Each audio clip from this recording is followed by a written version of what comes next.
Assalamualaikum warahmatullahi wabarakatuh.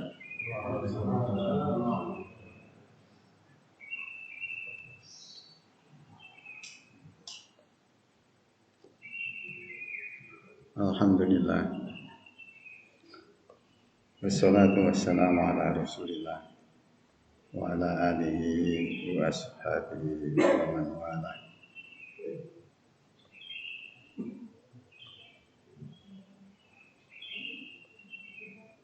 Qala Allah Ta'ala fil Qur'anil Azim, a'udzu billahi samii'il 'aliim minasyaitonir rajim.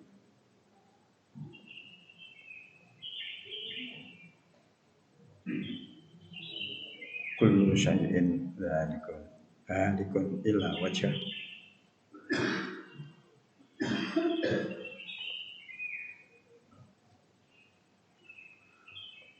Wa qala aidan qul innal mauta alladzi tafirruna minhu fa innahu mulaqikum summa turadduna ila alimil ghaibi wasyahadah fayunabbi'ukum bima kuntum ta'malun. Wa qala Nabi sallallahu alaihi wasallam inna Allaha adalla bani Israil adalla bani Adam bil maut wa ja'ala dunya daral hayati summa darul maut wa ja'ala al-akhirah daral jaza summa darul baqa. Jamaah subuh rahimakumullah.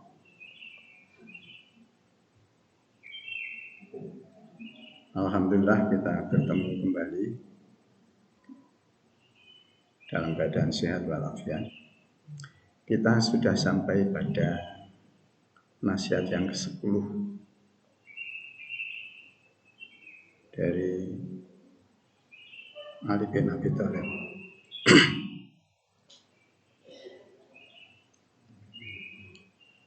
Di pembukaan tadi saya sampaikan firman Allah, kullu syai'in halikun illa wajhah. Segala sesuatu itu akan hancur. Illa wajhah, kecuali diri Allah sendiri. Semua apa yang namanya nabi hancur sudah. Meninggal dunia. Rasul meninggal dunia. Sahabat meninggal dunia. Waliullah meninggal dunia. Ajengan meninggal dunia. Pak Kiai juga meninggal dunia. Ustaz meninggal dunia. Santri apalagi ya, jadi meninggal dunia. Kalau dilakukan kan orang kaya mati, orang miskin mati, gitu ya. Pak RT mati, Pak RW mati. Artinya itu kan semua itu mati, gitu. Karena kullu nafsin dha'iqatul maut. Setiap yang bernafas itu akan mengalami kematian. Yang bernafas itu kan pada umumnya yang difahami kan cuma kita manusia, padahal yang bernafas itu banyak ya. Jadi, alam flora juga bernafas, alam fauna juga bernafas. Baik, saya kira contoh-contoh itu banyak sekali dan di jamaah kita ini kan juga dulu ada Abah Muqaddas, sudah nggak pernah ketemu tau kita. Pak Irfan sudah nggak ketemu lagi tau. Terus Pak Prapto, Pak Prapto yang tiap hari kita ketemu karena dia bersihkan masjid ini, bahkan sudah merencanakan akan kawin lagi, tapi kan terhalang rencana itu karena terhalang oleh kematian kan gitu ya. Jadi Pak Ngadikan yang aktivis di sini juga putranya juga. Ya, jadi kalau kita perhatikan nih yang kita kenal juga mbah-mbah kita. Dulu kita kan semua punya mbah ini kan. Jadi kita ingat mbah-mbah kita kan sudah meninggal, bahkan orang tua kita juga. Intinya kematian itu adalah suatu kepastian dan oleh karena itu perlu dipersiapkan. Abu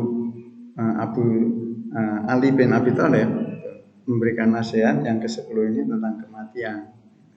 Beliau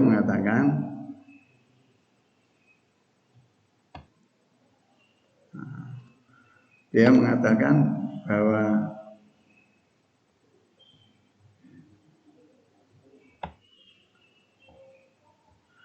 wal mautu khairu mu'addibin. Kematian itu adalah sebaik-baik pendidik. Kalau mu'alim itu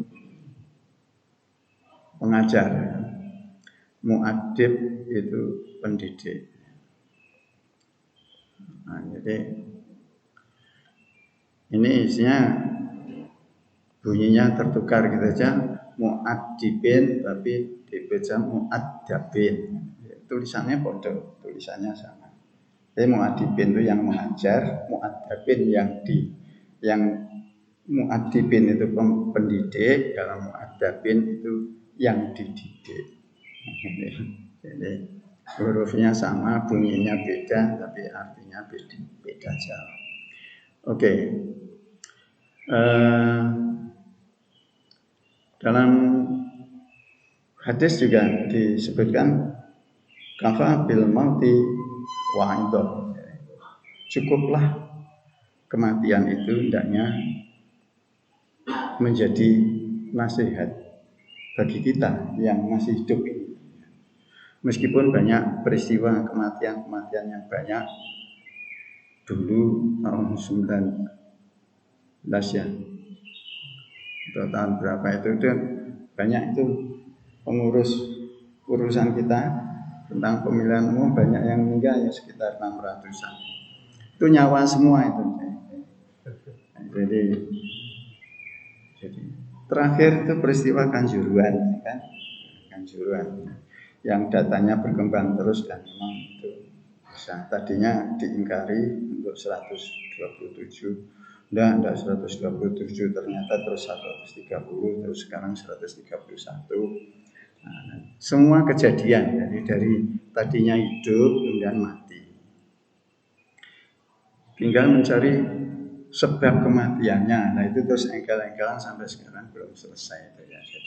Jadi memang sebab kematian. Jadi perubahan dari hidup menjadi mati itu di antara yang hidupnya ada penyebabnya atau tidak. Nah itu yang kalau cepat pada ngaku ya mungkin cepat selesai. Tapi kalau cepat pada cuci tangan ya nanti ya lama. Nanti ingat peristiwa surat Al-Baqarah itu. Dulu yang begitu itu Bani Israel.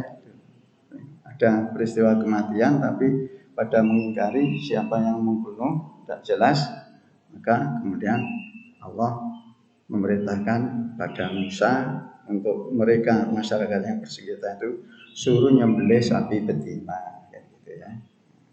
Nanti cerita singkatnya kalau sudah selesai disembelih, ambil bagian daripada sapi yang disembelih itu untuk dipukulkan pada yang mati.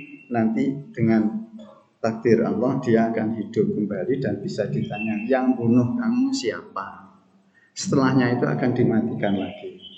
Jadi untuk menemukan kebenaran itu dalam sejarah manusia itu pernah harus dicari menyembelih sapi dulu harus itu, dan sapi yang disembelih itulah yang harus untuk bagiannya dipukulkan kemudian nanti hidup baru kesaksian, bagi yang lainnya pada diam menerima kesaksiannya itu.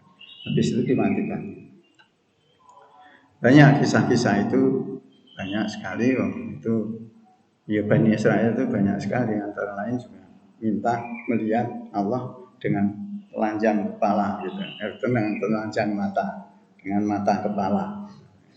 Tapi kan juga habis itu disambar petir loh, setelahnya dipilih orang untuk menyaksikan. Entah gitu peristiwa itu juga tidak menjadi pelajaran bagi kita. Jadi oleh karena itu Ali bin Abi Thalib memasukkan materi nasihat ini.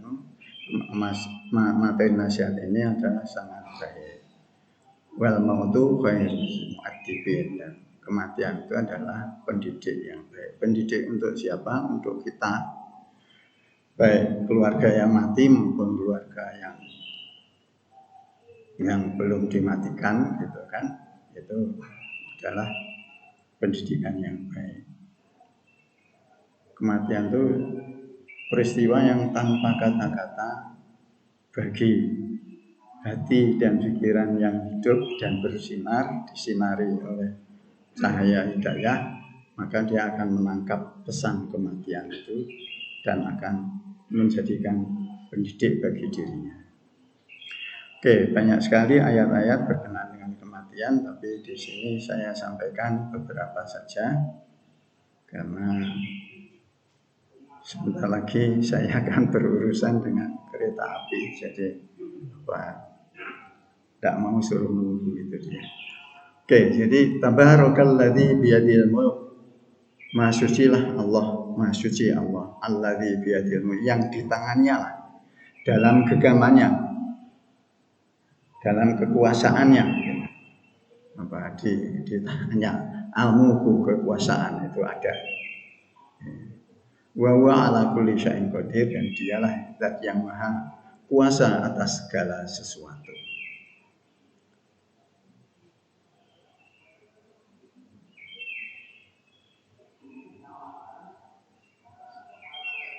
Ya, kekuasaan ini kan sering diburu oleh orang. Tetapi Nabi kita memberi panduan pada kita, la tas'alil imarah. Janganlah minta jabatan. In u'titaha an mas'alatin, apabila jabatan itu engkau minta, ukil tabiha, maka akan diserahkan pada engkau untuk mengurusi itu, menghadapi itu. Jadi Allah tidak cawe-cawe lagi.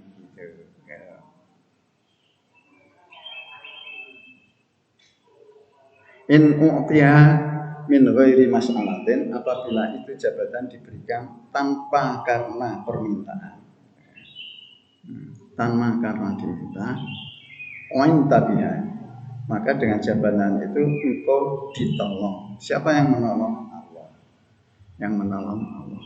Ini sekelumit berkenaan dengan apa? Kekuasaan.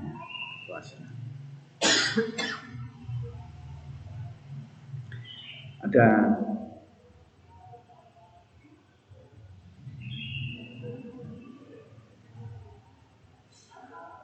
alladzi khalaqal mauta, ayat berikutnya ya. Alladzi khalaqal mauta wal hayata liyabluwakum ayyukum ahsanu amala wa huwal azizul ghafur. Ini sebenarnya penjelasan pada ini. Allah Maha Kuasa ini. Kekuasaan Allah itu di mana? Terus diambilkan sebagian daripada kekuasaan Allah, diekspos di sini. Alladzi khalaqal mauta wal hayata. Dialah yang menjadikan kematian dan kehidupan. Liyabluwakum ayyukum ahsanu amala. Untuk jadikan ujian, materi ujian bagi kamu sekalian. Siapakah di antara engkau, ayyukum, siapakah di antara engkau ahsanu amala, yang paling baik amalnya. Jadi kunci kehidupan ini sebetulnya amal, karena amal kebaikan itulah yang akan kita bawa ke alam selanjutnya. Alam selanjutnya setelahnya kita menemui kematian. Wa huwal azizul ghafur, dan dialah Allah zat yang maha perkasa lagi maha pengampun.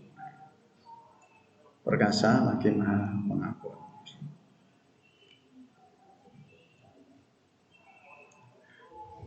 Ayat selanjutnya yaitu kullu nafsin dha'iqatul maut. Setiap yang bernafas itu akan merasakan kematian. Wa innama tuwaffawna ujurakum, dan sesungguhnya akan dipenuhilah semua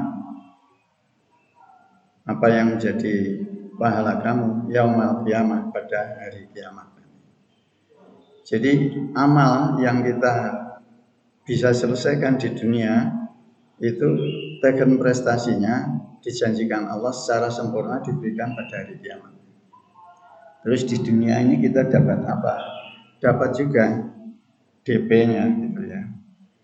DP-nya dapat juga, sebagian dapat diberikan di dunia ini secara kontan. Bahkan sebelum kita datang di dunia ini juga sudah disiapkan pemberian Allah itu kepada kita. Faman zuhziha 'anil nari wa udkhilal jannah faqad faza. Barang siapa yang dihindarkan dari api neraka dan dimasukkan dalam surga, faqad faza, maka dia adalah orang yang beruntung. Wa mal hayatud dunya illa mata'ul ghurur, dan tiadalah kehidupan di dunia ini illa mata'ul ghurur, kecuali kesenangan yang menipu. Kesenangan yang menipu. Jadi karena semua ini ya merangsang untuk kita kumpulkan, setelahnya kita kumpulkan, ya kemudian kita tinggalkan. Itu bentuk tipuan yang pertama. Yang kedua, bahasanya apa yang kita harapkan dapat kita gapai itu istilahnya tergapai, itu sudah nilainya terus langsung. Apa mau beli sepeda ontel, mau beli sepeda motor, mau beli mobil, begitu di rumah atau begitu dibeli hari ini, besok dijual sudah turun lagi nilainya kan gitu. Itu kan mata ulur. Ada barangnya ya itu masih belum berubah kan. Oke, itu satu contoh saja. Ayat yang lain dalam Al-Anbiya, kullu nafsin dha'iqatul maut. Semua yang bernafas itu, berjiwa ini akan mengalami kematian. Wa nabluukum bisyarri wal khair fitnah, dan akan kami ujikan semua yang engkau alami, baik yang menyenangkan bagi engkau, yang menyulitkan bagi engkau atau tidak menyenangkan bagi engkau, bisyarri, yang engkau anggap buruk, wal khairi, dan engkau anggap baik, anggapan kita dari pihak kita, dari diri kita. Karena apa yang dikehendaki Allah belum tentu kita terima dengan baik. Dalam arti kata kita merasa ini suatu kebaikan. Apabila kita terima musibah kemudian kita bisa mengucap alhamdulillah, berarti kita sudah paham, sudah paham tentang apa yang diberikan. Fitnah sebagai cobaan, materi tes. Jadi tesnya itu berupa bisyar wal khair, bentuknya yang tidak menyenangkan maupun yang menyenangkan, yang sulit maupun yang mudah, itu semuanya adalah bentuk tes. Maka dari itu kalau di tingkat hilir itu nanti usaha manusia itu kan berakhir pada kegagalan atau keberhasilan, sukses atau gagal. Jadi kegagalan dan kesuksesan itu juga tingkat hilir yang menjadi materi ujian juga, sebuah ujian. Oleh karena itu kalau kita gagal ya kita harus kembali pada Allah. Kalau berhasil kita juga kembalinya pada Allah, bukan malah melupakan Allah. Gagal gagal mau kawin, gagal mau bekerja, gagal itu malah bunuh diri. Itu kan ya namanya tidak bisa menerima ketentuan ketetapan Allah. Wa ilaina turja'un, dan semua itu kehidupannya akan kembali kepada Allah. Kembalinya satu kehidupan itu bukan tanpa kalkulasi, bukan tanpa evaluasi, tapi kembali kepada Allah itu nantinya diakhiri dengan hisab. Allah itu maha adil, tapi untuk menegakkan keadilan harus ditunjukkan kepada makhluk ini bahwasanya Allah menegakkan keadilan melalui hisab. Jadi acara agenda hisab itu sendiri sebenarnya diciptakan oleh Allah untuk menunjukkan pada manusia, pada makhluk, bahwasanya Allah yang maha adil dijamin keadilannya itu juga harus menegakkan hisab. Perhitungan, jadi dihitung maksudnya. Suatu perbuatan dihitung. Faktor-faktor salahnya, faktor benarnya, faktor hatinya, unsur-unsur perbuatannya, kemudian unsur-unsur niatnya, semuanya dinilai secara adil, secara fair, secara terbuka. Jamaah subuh rahimakumullah, saya kira tidak di sekolah, tidak di kuliah, dan tidak di masjid, kalau suatu pertemuan itu, tatap muka itu segera berakhir itu lebih menyenangkan. Oleh karena itu sekarang sampai di sinilah untuk kali ini, untuk hari ini, insya Allah kita akan bertemu di waktu-waktu yang akan datang. Mari kita tutup dengan kafarah majelis. Subhanallah wa bihamdika asyhadu an la ilaha illa anta astaghfiruka wa atubu ilaik. Assalamualaikum warahmatullahi wabarakatuh.